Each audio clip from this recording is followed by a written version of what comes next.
बच्चू भाऊंनी सांगितलं की 2-3 आमदारांना कापा. मी त्याच्या पुढे जाऊन सांगतो 2-3 मंत्र्याला कापा. पोलिसांच्या बंदुकीच्या गोळ्या कमी पडतील, पण नागपूरमध्ये आमच्या छात्या कमी पाडणार नाहीत. हे वादग्रस्त विधान आहे शेतकरी नेते रविकांत तुपकर यांचं. शेतकऱ्यांना कर्जमाफी, शेतमालाला हमीभाव आणि इतर अनेक मागण्यांसाठी वर्ध्यामार्गे शेतकऱ्यांचा ट्रॅक्टर मोर्चा मंगळवारी नागपूरमध्ये दाखल झाला. त्यावेळी बोलताना तुपकरांनी हे विधान केलं. त्यानंतर मागच्या जवळपास 20 तासांपासून शेतकऱ्यांनी नागपूर-हैदराबाद हायवे ठप्प केलाय. बच्चू कडून सोबत आलेल्या शेतकरी आंदोलकांनी नागपूर, वर्धा आणि जबलपूर-हैदराबाद हायवे रोखून धरल्यामुळे रस्त्यांवरती दोन्ही बाजूला अनेक किलोमीटरपर्यंत वाहतूक कोंडी झाली आहे. सरकारनं चर्चा करावी, नाहीतर रेल्वेही बंद करू असा इशारा सुद्धा बच्चू कडू यांच्याकडून देण्यात आलाय. मंगळवारी रात्री बच्चू कडू, राजू शेट्टी, महादेव जानकर हे सगळे नेते शेतकऱ्यांसोबतच रस्त्यावरती झोपले होते. तर शेतकऱ्यांच्या वाहतूक कोंडीमुळं भाजपाच्या एका आमदारालाही शेतकऱ्यांनी आंदोलनात घेरलं होतं. सरकारकडून मंत्री चंद्रशेखर बावनकुळे यांनी आंदोलनाची दखल घेत बच्चू कडूंशी फोनद्वारे चर्चा केली, पण तोडगा काही निघू शकलेला नाही.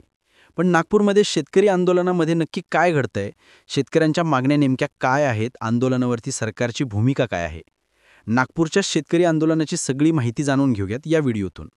शेतकऱ्यांची कर्जमुक्ती, शेतमालाला हमीभाव मिळावा, दिव्यांग बांधवांचे अनुदान यांसारख्या अनेक मागण्यांसाठी प्रहारचे प्रमुख बच्चू कडू यांनी काही दिवसांपूर्वी महाएल्गार आंदोलनाची हाक दिली होती. त्यांच्याकडून मंगळवारी 28 ऑक्टोबरला नागपूरमध्ये महाएल्गार सभेचे आयोजन करण्यात आलं होतं. आपलं एकमूठ धान्य हा लगासाठी सर्वात मोठं शस्त्र बनू शकतं असं म्हणत त्यांनी 28 ऑक्टोबरच्या सभेला येताना शेतकऱ्यांना डाळ, तांदूळ, भाकरीचं पीठ, बेसन अशा जीवनावश्यक वस्तू घेऊन येण्याचं आव्हान केलं होतं. मग सोमवारी 27 ऑक्टोबरला बच्चू कडूंनी अमरावतीतल्या बेलोऱ्यामध्ये त्यांच्या आईवडिलांच्या समाधीचं दर्शन घेत गावातल्या मंदिरामध्ये पूजा केली आणि त्यांच्या शेकडो ट्रॅक्टरचा ताफा नागपूरच्या दिशेने निघाला. यावेळी प्रत्येक ट्रॅक्टरवरती जय जवान, जय किसान असे लिहिलेले झेंडे लावण्यात आले होते. सोमवारी बच्चू कडू नागपूरच्या दिशेने निघाले होते. वाटेमध्ये त्यांच्या रॅलीमध्ये हजारो शेतकरी बांधव सामील झाले. वर्ध्यामार्गे बच्चू कडू यांची रॅली मंगळवारी नागपूरमध्ये दाखल झाली. यावेळी बच्चू कडू हे स्वतः ट्रॅक्टर चालवत रॅलीचं नेतृत्व करत होते. बुटीबोरीपासून हजारो शेतकरी बांधव या मोर्चामध्ये सामील झाले. त्यांच्यासोबत या ट्रॅक्टर मोर्चामध्ये माजी खासदार राजू शेट्टी, राष्ट्रीय समाज पक्षाचे महादेव जानकर, शेतकरी नेते रविकांत तुपकर, वामनराव चटप आणि इतर अनेक नेते उपस्थित होते. वास्तविक खापरी येथल्या कापूस अनुसंधान केंद्राजवळ सभेचा मंच उभारण्यात आला होता. मंगळवारी दुपारी 1 वाजताच्या आसपास बच्चू कडूंची रॅली तिथं पोहोचणार होती. पण बच्चू कडूंनी जामठाजवळ वर्धा रोडला घेराव घालून ठिय्या मांडला. त्यामुळे वर्धा रोडवरती सगळी वाहतूक ठप्प झाली. नागपूरवरून वर्ध्यामार्गे जाणारी वाहनं आणि वर्ध्यामार्गे नागपूरकडे येणारी वाहनं यामुळे अडकून पडली आणि मोठी वाहतूक कोंडी झाली. शेतकऱ्यांकडून इथं सरकारच्या विरोधामध्ये मोठ्या प्रमाणावरती घोषणाबाजी करण्यात येत होती.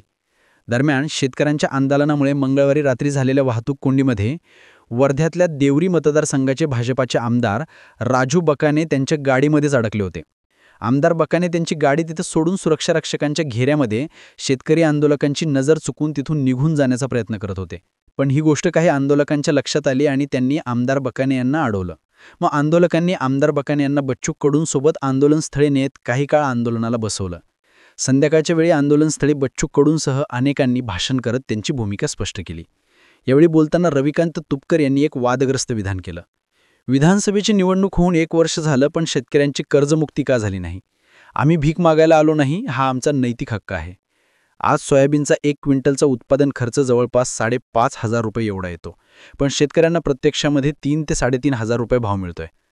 शेतकरी अडचणीत सापडलाय असं म्हणत त्यांनी शेतकऱ्यांच्या समस्या मांडल्या. पुढे बोलताना ते म्हणाले की पोलिसांच्या बंदुकीच्या गोळ्या कमी पडतील, पण आमच्या छात्या कमी पडणार नाहीत. आम्ही मरायला आलोय, आम्ही असे मरणार नाही, तुमच्यासारखे 2-3 घेऊन मरू. जसं बच्चू भाऊ म्हणाले की 2-4 आमदारांना कापा, तसंच मी सांगतोय 2-4 मंत्र्याला कापा, असं वादग्रस्त विधानही त्यांनी केलं.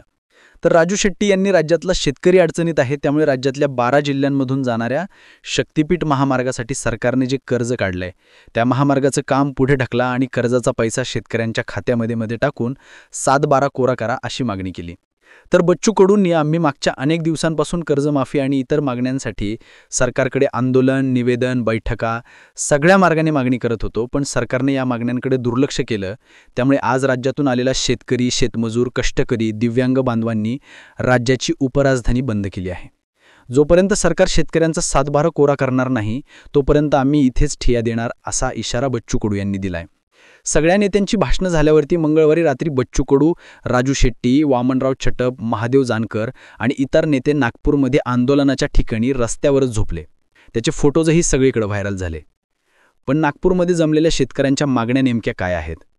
शेतकऱ्यांची संपूर्ण कर्ज कोणत्याही अटी आणि शर्तीशिवाय त्वरित माफ व्हावा. नियमित कर्ज भरणाऱ्या शेतकऱ्यांसह सर्व शेतकऱ्यांचा सातबारा कोरा करावा. पीक कर्जाबरोबरच मध्यम मुदत, पॉलीहाऊस, शेड नेट जमीन सुधारणा, सिंचन सुविधांसह सर्व कर्जाचं कर्जमाफीमध्ये समावेश करावा. दिव्यांग बांधवांना अनुदान, दुधाला उत्पादन खर्चावर आधारित भाव, गाईच्या दुधाला मिनिमम 50 रुपये तर म्हशीच्या दुधाला 65 रुपये प्रति लिटर भाव, कांद्याला मिनिमम प्रति किलो 40 रुपये भाव, दिव्यांग, निराधार, विधवा भगिनी आणि अनाथांना मासिक 6,000 रुपये मानधन. मेंढपाळ आणि मच्छीमार यांच्यासाठी स्वतंत्र धोरण तयार करून त्यांचे प्रश्न मार्गी लागावे. ऊसाला 2025-26 या वर्षासाठी 9% रिकव्हरीसाठी 4,300 रुपये आणि वर प्रति 1% रिकव्हरीसाठी 430 रुपये FRP अशा अनेक मागण्या शेतकऱ्यांच्या आहेत. जोवर सरकार या मागण्या मान्य करत नाही तोवर परतणार नाही असा पवित्रा आंदोलकांनी घेतलाय. बुधवारी सकाळी सरकारला दुपारी 12 वाजेपर्यंत इशारा दिला होता. त्यानंतर आम्ही रेल्वे रोको करू असं त्यांचं म्हणणं होतं. मग सरकारकडून बुधवारी सकाळी मंत्री चंद्रशेखर बावनकुळे यांनी फोनद्वारे बच्चू कडूंशी संवाद साधला आणि त्यांना मुंबईला बैठकीसाठी येण्याची विनंती केली.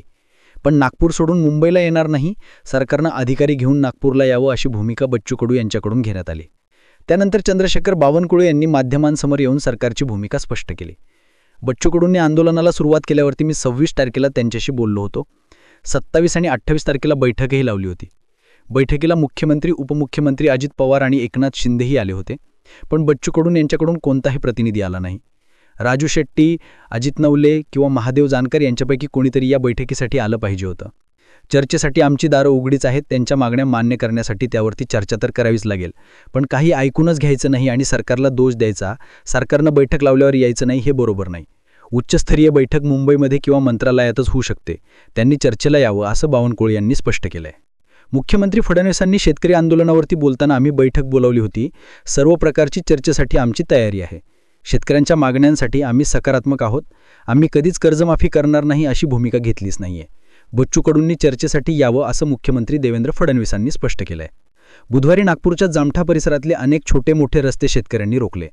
नागपूरमध्ये शेतकऱ्यांच्या ठिय्या आंदोलनामुळे शहरातल्या पेट्रोल पुरवठ्यावरती परिणाम झाल्याचं दिसून आलंय.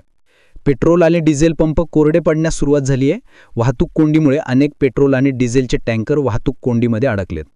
त्यामुळे पेट्रोल पुरवठ्यावरती याचा परिणाम होण्याची शक्यता आहे. बुधवारी 12 वाजण्याचा अल्टिमेटम संपल्यावरती बुधवारी 12:30 वाजताच्या आसपास शेतकरी आंदोलक नागपूरच्या रेल्वे ट्रॅकवरती जाऊन आंदोलन करण्यास पोचले होते. इथून हटणार नाही अशी भूमिका त्यांनी घेतली होती. त्याच आंदोलनस्थळी बच्चू कडूंनी आंदोलकांशी संवाद साधला, त्यावेळी ते इकडे येण्यासाठी तयार नाहीत. मग आपण इथून हलायचं नाही, मागण्या मान्य झाल्याशिवाय परत जायचं नाही, लेखी दिल्याशिवाय माघार घेणार नाही. राज्यमंत्री पंकज भोयर आणि आशिष जयस्वाल हे दुपारी 4 वाजता आपल्याकडे चर्चेसाठी येणार आहेत.